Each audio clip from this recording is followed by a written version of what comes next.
So one of the things that I really pride myself on this channel, and one of the things that I feel like this channel was built upon, is talking about the upcoming fighters, the prospects, the guys in the come up. That's something that I feel like I've gotten away from this year, and I want to get back to it. And I want to start off by doing it for this fighter right here, because he's going to be fighting on one of the biggest cards of the year. In my opinion, the fight of the summer, the fight that will define the summer of 2026 in the sport of boxing between Xander Zayas and Jaron Ennis. And look, all the attention is going to Xander Zayas. All the attention is going to Jaron Ennis, and rightfully so. Those guys are incredibly talented fighters. They put in the work. They've given many boxing fans plenty of performances to get them excited for such a fight that features, two undefeated fighters fighting in a fight where someone is gonna go, and either we're gonna have the same unified champion who is now a star in Xander Zayas, or the star power of Jaron Ennis will be enhanced, and it'll be a two-division unified champion. So there's a reason why people should pay attention to those guys. But I want to talk about one of the youngins in the card, and funny enough, he has a pretty deep affiliation with Jaron Ennis. He's actually signed to Jaron Ennis's promotional company, Booth Promotions. Yes, Jaron Ennis is dabbling in the promotional side of boxing. I know that Jaron Ennis had a card in South Carolina that was his promotional card, and he's got a couple fighters. But the fighter that I've heard the most about from Booth Promotions is this young man right here who's fighting on this card.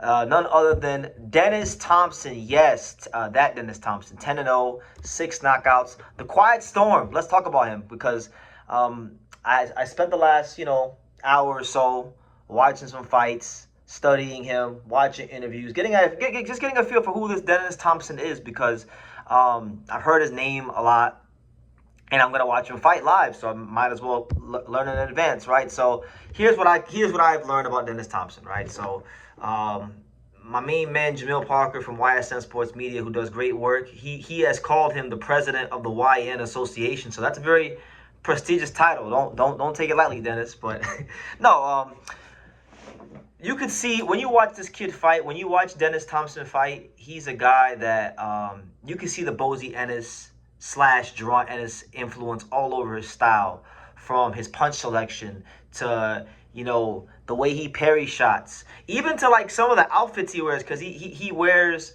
a lot of things that you see Jaron Ennis wear: bright colors, fur, chinchilla, all that stuff. He dresses just like Boots to the ring, and he has, obviously no two people are the same, but you can see the Jaron Ennis and Bozy Ennis influence from training with those guys in his style.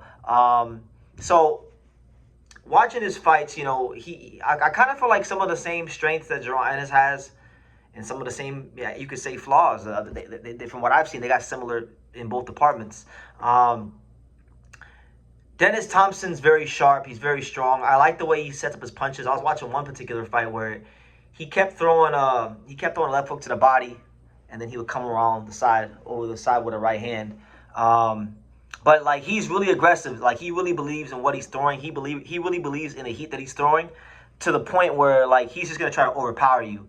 And it gets to the point sometimes where he can abandon defensive responsibility. That's why I feel like, when you go and you watch his 8th pro fight that he had with the kid Sean Diaz, there were many times in that fight where he got pushed back. He was countered in some spots.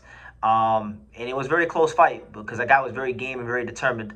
So he wound up winning a split decision, just off the sheer fact that he was able to land the cleaner and sharper shots and grind it out. So it was a good learning fight. It was a good character building fight. But you can clearly see he's got some work to be done, as does any fighter at the stage. So it's no knock on him. But yeah, this fight on the undercard of Boots versus Zayas, it's going to be his first 8-rounder. He's stepping up to the 8-round level. He'll be taking on 12, 11, and 3 Evan Rodriguez. So it'll be a good chance for him to showcase who exactly Quiet Storm is. Who is this young 20-year-old from Philadelphia who a lot of people in the boxing world seem to like. And I, just from my little research on watching him fight, I like what I saw. It seems like he has a good head on his shoulders. He takes it serious, which is the most important thing, is working hard. And he's in a good environment. He's training with Jaron Ennis and Bozy Ennis, which means that, you're going to be around other high-level pros.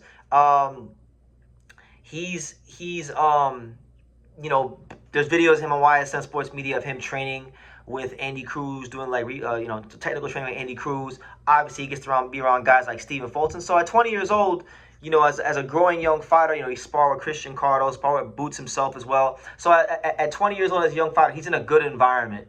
And for this fight here, he'll be campaigning at 122. But there's no doubt in my mind, when you watch and you just look at Dennis Thompson, his frame, he's definitely going to have the frame and the body to fight at 126 and possibly 130 as his body matures and his body grows and things like that. But I mean, a lot of the same things that get people excited about Jaron Ennis are some of the same things you could say about Dennis Thompson. I could be wrong. I'm not sure if he's a switch hitter or not, but